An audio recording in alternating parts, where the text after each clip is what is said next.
3 killings in 3 days and now a growing concern for the peace process in Northern Ireland. IRA splinter groups have claimed responsibility, but after all that's gone before, can the attacks be viewed in isolation? Or are they in fact a real threat to the North's power-sharing deal? This is Inside Story.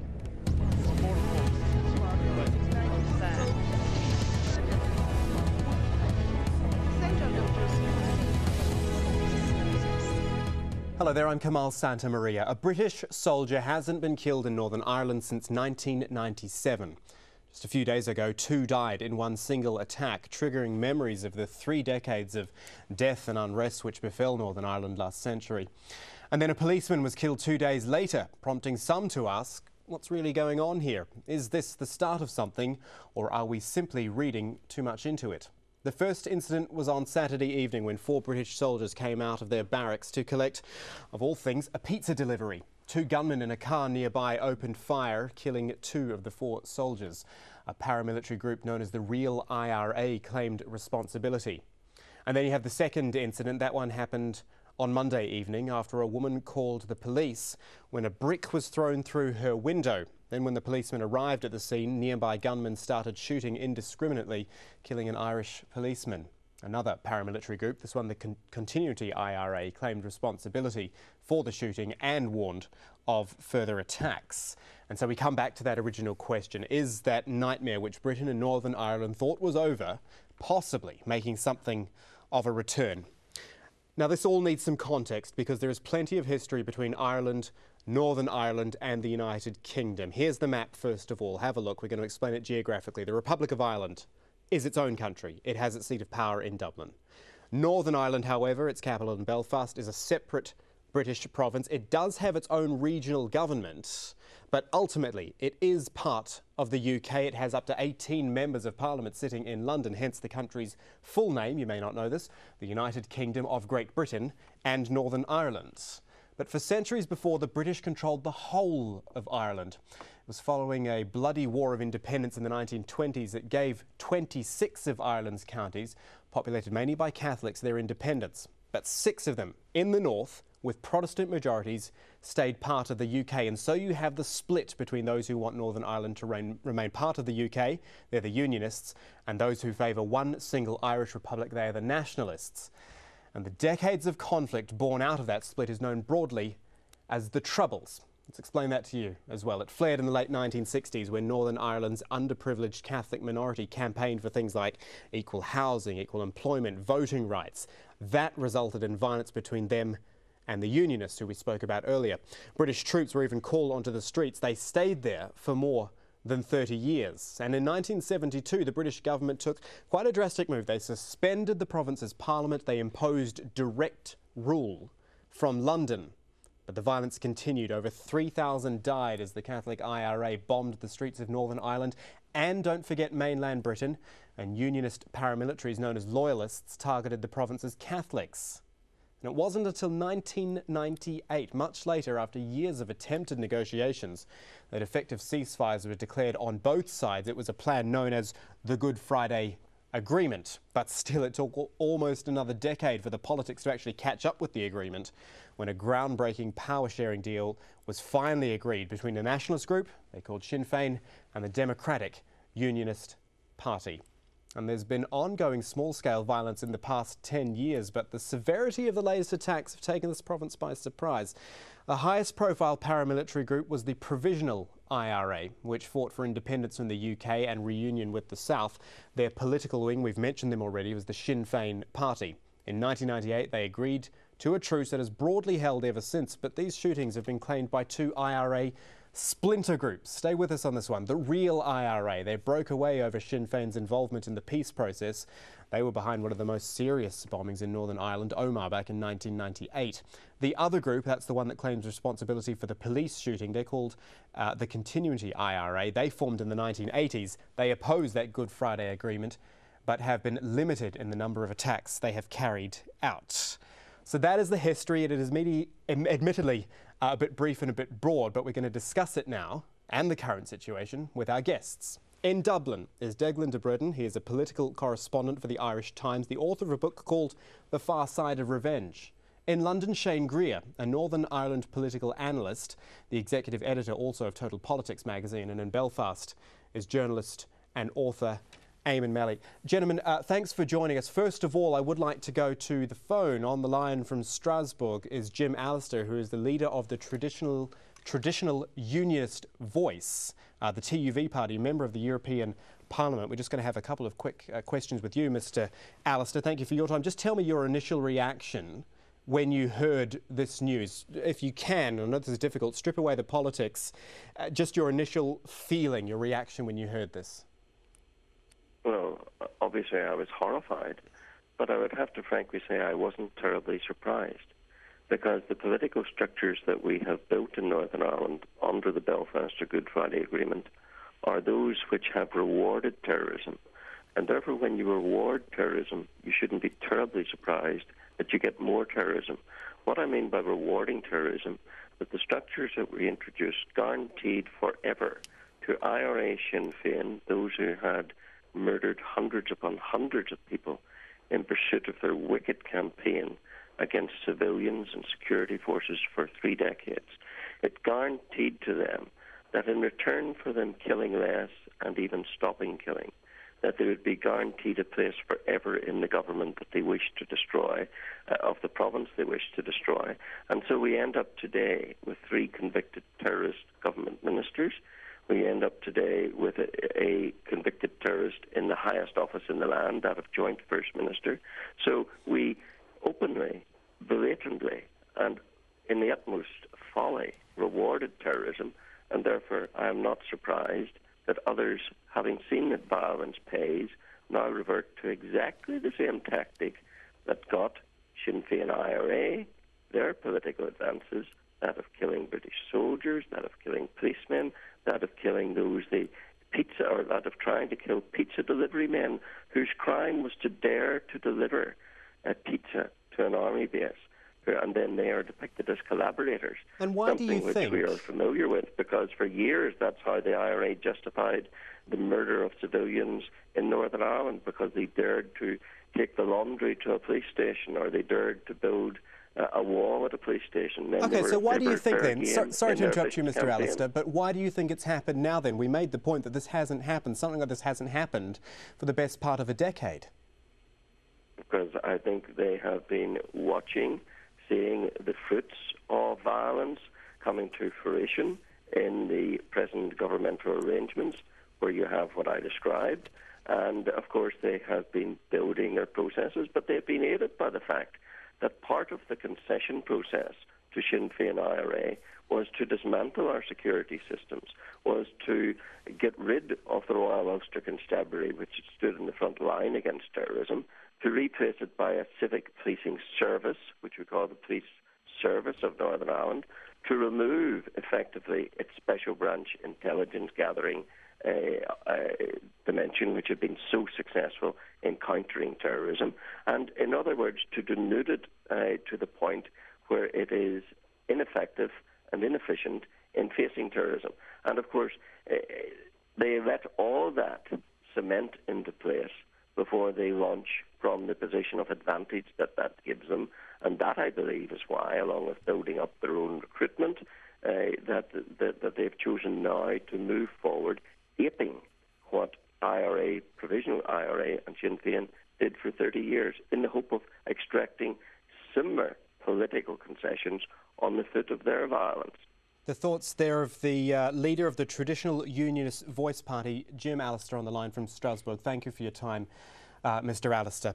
Let's bring in Declan de Brudden, who is in Dublin for us. He's with the Irish Times. Thank you for joining us as well. I mean, you've heard there what Jim Allister said. What do you think? Was it just a matter of time before something happened like this, even though it has been, as we said, 10 years since something like this happened? Well, Jim Allister is giving you the hard-line, uncompromising view from the Unionist side, and the people who mounted these attacks, they would take an equally hard-line, uncompromising view from the nationalist side, and their joint target, despite different methods of course, is the middle ground, which is now occupied by the parties in the executive who are facing a major challenge from this outbreak of attacks.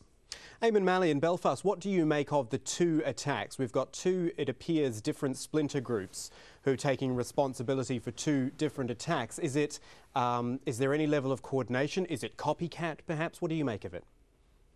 Well, these are two separate organisations, but they do interact and they do interface from time to time, we're advised, and the personnel cross over from time to time. It depends geographically where they operate. Now, Lurgan, for example, is known to have the continuity IRA, and then other areas of Northern Ireland you have real IRA. The real IRA will be perceived to be the more powerful, bigger organisation, but neither of these organisations would have huge numbers of people.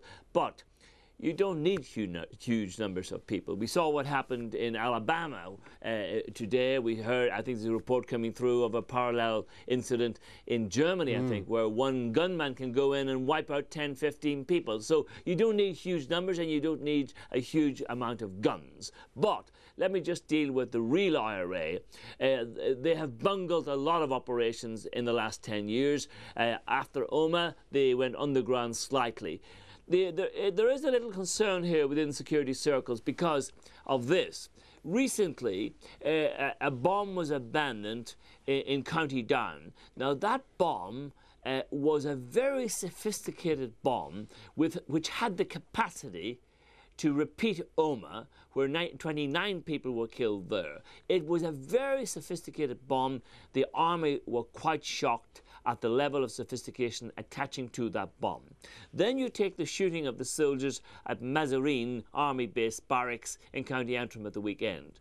Now, I think that the security services were wrong-fronted on that front. They were budgeting for an attack on police officers probably in the south of the province of Northern Ireland.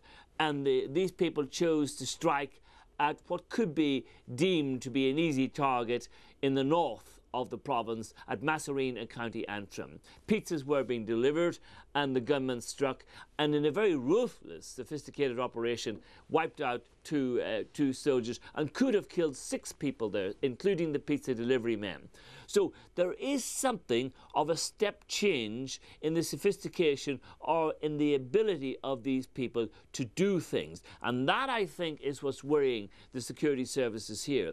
In fact, when that sophistication kicks in, another question arises, and this is what's worrying. Is there another hand in there? Has new expertise arrived on the scene for these people?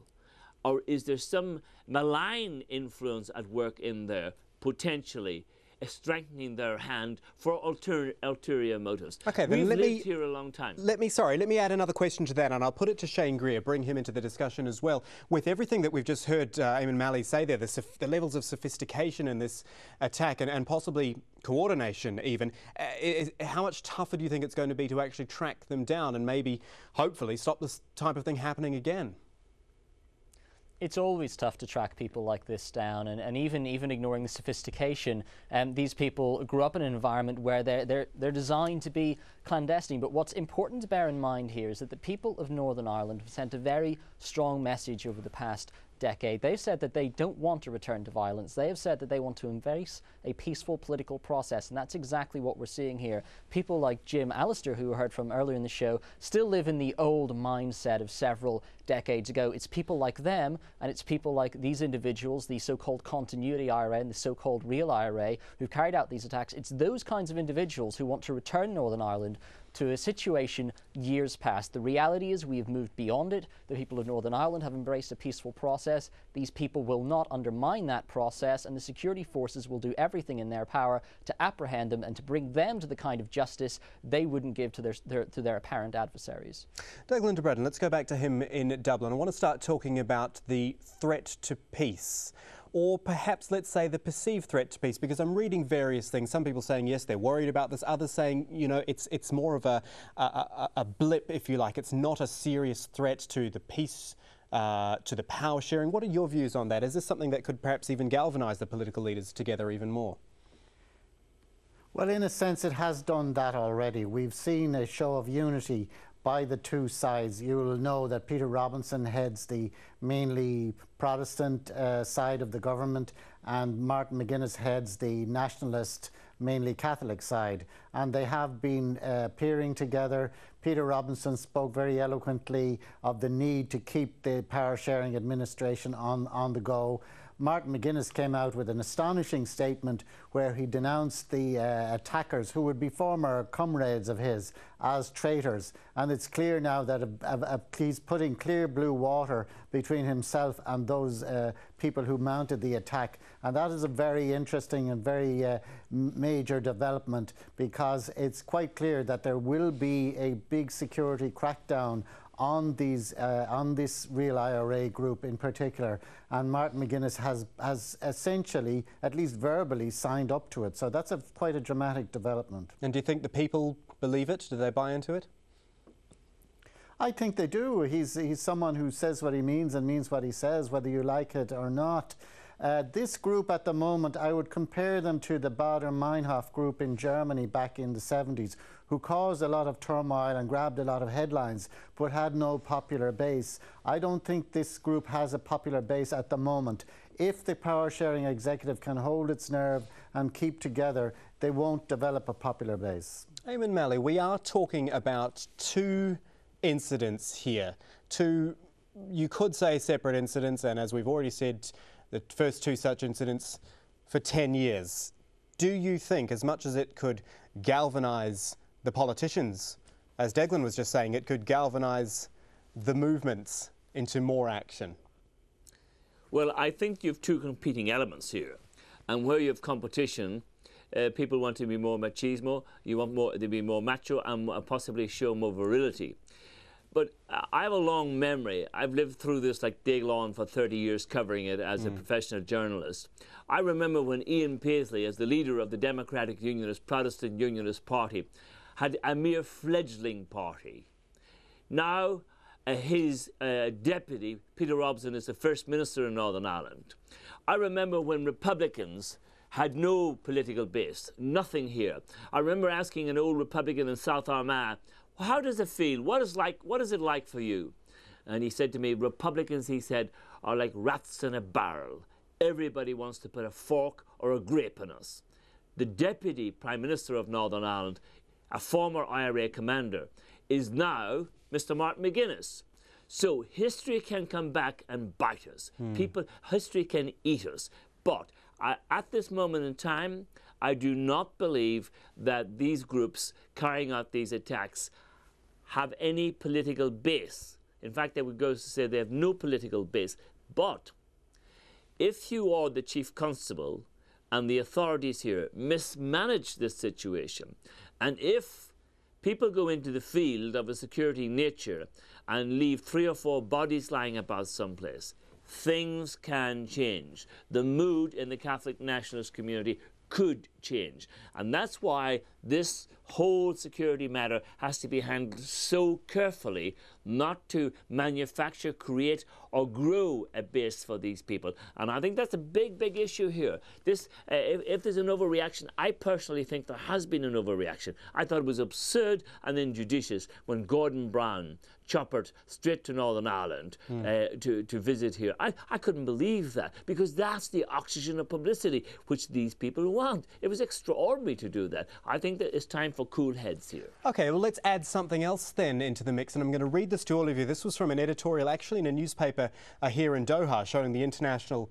interest, talking about obviously global economic problems, and we see them particularly in Ireland. And this editorial said a depressed economy is fertile ground for social unrest, and the various IRA factions in Northern Ireland are fully aware of that fact. Let me ask Shane GREER in London, can we put it into that context as well? Economic depression even fueling more problems?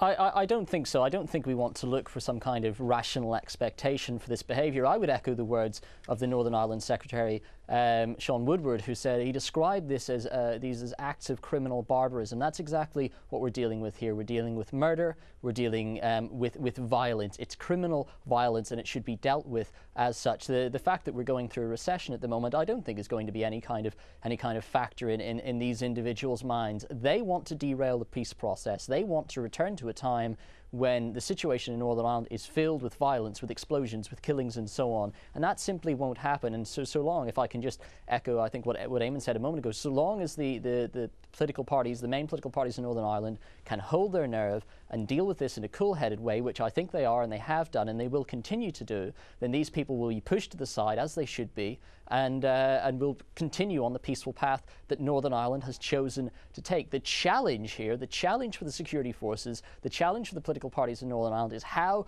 do they apprehend these individuals? How do they smoke them out? And that's where it comes down to working with the communities. It's working with people on a ground level to try and find out who these individuals are, as you would in any other criminal investigation, and to bring them before a court of law. That's what we should do. That's what I think we will do. And if we do that, if we do it with a level head, then we certainly won't see any kind of return to the violence of years gone past. Declan de Bredin, is that fair enough, that this is individual, murderous, isolated incidents and people, and that the surrounding issues, whatever they may be, won't stoke anything further or may not stoke anything further? Well, I think using the language that Shane uses about criminals and murderers and so on, that plays exactly into their hands. That's exactly the type of language that was used about Martin McGuinness and company 10 or 15, 20 years ago. I remember an expression used by a British minister, the baboons of the IRA. That doesn't really get us anywhere. This is a political problem and it has to be dealt with politically. I don't think the economy really has anything to do with it at the moment. It does mean, though, that there will be more unemployed, disaffected youth with no job and no purpose in life, and who could easily be distracted into a movement like the real IRA. But I think it's a bit daft calling them criminals and murderers, because they're only doing what the founders of this state did. They're doing what Martin McGuinness did. That's not to condone it. It was an appalling thing to do, but it's completely the wrong way to approach the issue. It needs to be approached politically and analytically. OK, quick response from Shane before we go back to Eamon. Absolutely not. To describe this as any kind of political disturbance is simply to elevate what these people are doing. They're criminals, they're animals, they should be hunted down and treated as such. The people of Northern Ireland have opted for a peaceful resolution to this conflict. Indeed, I would actually echo the words of the Deputy First Minister, Martin McGuinness, who described these individuals as traitors, and that's exactly what they are. They're traitors to the dreams and aspirations of the people of Northern Ireland who've opted to go down a peaceful route, a peaceful settlement, and that's what we should pursue. To describe them as anything other than criminals is absurd. Eamon Malley in Belfast. Let me come back to you. We've already heard some ideas about what the government has already done with what Martin McGuinness has said and what has been said, and you've mentioned Gordon Brown coming in. What does the government have to do in Northern Ireland now and going forward to allay any remaining residual fears?